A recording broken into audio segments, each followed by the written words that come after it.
इस समय जो दुनिया में देखने को मिल रहा है बड़ा कष्ट का है, बड़ा अंदर से पीड़ा दर्द भरा। मैं ईश्वर के पंडोकर सरकार के चरणों में प्रार्थना कर रहा हूँ कि है हनुमान जी पंडोकर सरकार, दुनिया में जिस प्रकार की हाहाकार मची, जहाँ मठ मंदिरों को तोड़ा जा रहा हो, जहाँ देवी देवताओं के साथ खिलवाड़ किया जा रहा हो, जहाँ सनातनी हिंदुओं एवं संतों एवं बेटा बेटियों पर जो अत्याचार किया जा रहा हो, ऐसे आताताइयों को परमात्मा दंड देवे, क्योंकि हम दंड देने वाले नहीं होते, परमात्मा दंड देता है। मैं ईश्वर से प्रार्थना करता हूं ऐसे आताताइयों का भक्षण करें, उनको नष्ट करें और उन पर भी उनको भी करारा जवाब मिले। ईश्वर पंडोकर सरकार से प्रार्थना करता हूं, पंडोकर धाम का पीठाधीश्वर होने के नाते। साथ ही मैं भगवान से प्रार्थना यह भी करता हूं कि भारतवर्ष में इतने संगठन हैं, वास्तविक सत्य ये इतने सनातनी संगठन हैं, अनेक अनेक ऐसे हमारे महापुरुष संत हैं, संत अखाड़े हैं, नागा संप्रदाय है, भारतवर्ष में अनेक संगठन हैं। जिस दिन यदि एक संकल्प भी ले लेना तो बांग्लादेश की चटनी पिस जाएगी। जो सोशल मीडिया पर देख करके जो अंदर से खून खोल रहा है ना, यदि एक साथ हमारे संगठन भी संकनाद कर देना तो एक एक पत्थर तो छोड़ो, एक एक अंगुली भी सहन करने लायक बांग्लादेश में किसी की औकात नहीं कि कोई जिंदा बचे।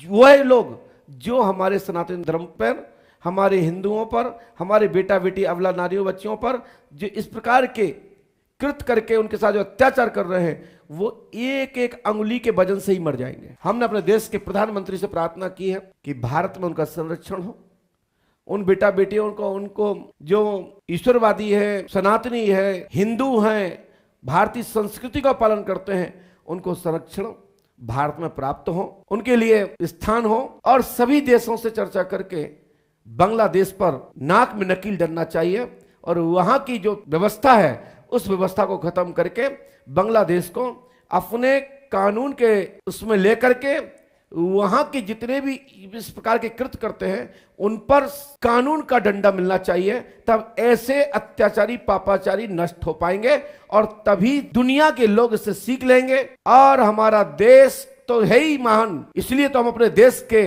साधु संतों से प्रार्थना अपील कर रहे हैं और अपने देश के प्रधानमंत्री से। ये भारत भूमि है, जिस दिन भारत भूमि किसी से मोह मोड़ ले तो कोई रक्षा करने वाला नहीं है।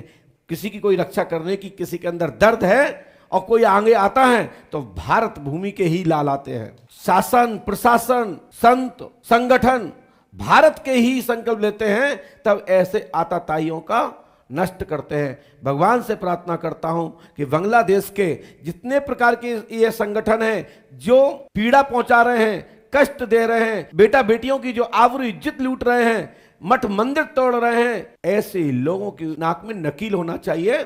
मैं ईश्वर से ऐसी प्रार्थना करता हूं और साथ ही आशीर्वाद भी देता हूं उन लोगों के साथ जिनके साथ जो घटना घट गई है, जिनके साथ जिनका परिवार नष्ट हो गया है, जिनको प्रताड़ित किया गया है। तुम चिंता मत करो, तुम्हारे साथ जो हुआ है वो तुम्हारे साथ नहीं हुआ है, वो हमारे साथ हुआ है। ईश्वर सब देख रहा है, सब अच्छा होगा, शीघ्र ही जवाब प्राप्त होगा। उनके भी ऐसे ही हाल होंगे जैसा अभी हम सबको साथ देखना पड़ रहा, उनके साथ में भी यही होगा। ये पंडोकर धाम की पीठ की ओर से यह घोषणा है। भारत के सभी संगठनों को आगे आना चाहिए, तन मन धन पंडोकर धाम की पीठ की ओर से जो संगठन कहेंगे, जो भी होगा, हम अपने शिष्य और भक्तों सहित आपको समर्पित करेंगे। लेकिन बांग्लादेश पर कड़ी कार्रवाई और कड़ा अनुशासन की मांग हो और सभी साधु संत संकनाद करते हुए जिस दिन सोच लेंगे उस दिन बांग्लादेश के अत्याचारियों को भागना पड़ेगा। जैसे अंग्रेज प्लान कर गए उस प्रकार से बांग्लादेश के दुष्ट आत्माएं कई कोसों भाग जाएंगी, पता भी नहीं पड़ेगी किस जगह चली गई। जिस दिन भारत का संत सोच लेगा, जिस दिन भारत का संस्थान सोच लेगा, भारत के संगठन सोच लेंगे, जिस दिन भारत का संविधान जो कानून है यहां का दुनिया में लागू हो जाए ना, पूरा भारत महान पुनः वही रूप देखने को मिलेगा। जैसे आज हम लोग भारत में सांस ले पाते हैं, वही दुनिया में स्थापना हो जाएगी। बस मानव अपने कर्तव्यों का पालन कर ले, अपने नियमों को समझ ले, फिर देखे।